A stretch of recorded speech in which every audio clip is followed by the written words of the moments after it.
What is up mga idol? So good day. So happy Monday mga idol, no? So December 29. So mag-stencil ta karon mga idol gamit ang high paint. High paint na so natay client karon mga idol. So samtang gapaabot ta. So ato na ning stencil, no? Pero dito mag-manual automatic na to. So Muni yung design mga idol, new canvas, kuya, ay,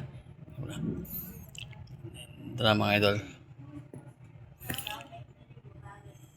So muni siya mga idol. Kana ang iyang design mga idol. Kana lisuda ni mga idol. So ato ni stencil kay murag dili na madalaw kanang hand nga manual ba. Ato sang ikuan ang size.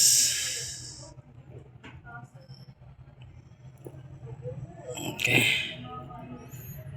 Man siya mga idol, Polynesian ni siya. So logo ni siya mga idol. So drum ko ni siya diri sa Cebu mga idol. Drum kanang banda-banda ba? Na drum core. So cure ni siya nga logo. So ang original ani is dili nga ni nga kuan nga forma. Ay nga ni forma pero ang design dili plain ra ba. Pero kini Polynesian mga idol. So muni request atong client karon. So ato ning stencil. So ato sa ning ikuan copy nya kini dayon arito sa kuan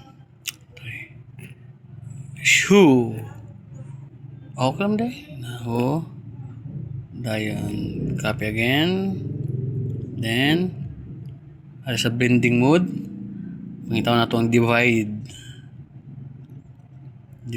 na okay. Then alita sa 3 dots. Pangita na to ang Gaussian blur. Gaussian blur. Kana ra mga idol. Di ba? Kana. Okay. Kana. No? Stencil na. Kay kapoy kinig manual mga idol, piting disudag yun. So ato na ni siyang i-save. Alita sa, JPEG na ato sang exit atong tanawon kung na-save ba exit na to. So ang gamit din nato nga iPad mga idol, kanang tablet is Redmi Pad Pro. Okay, so yes, gisipon gud ko mga idol. So atong tanawon sa gallery laro na save na. So muna siya original mga idol kana sa pa mas stencil na karon ato nang gi patay lisuda ni. Okay, mo to mga idol. Happy Monday and God bless.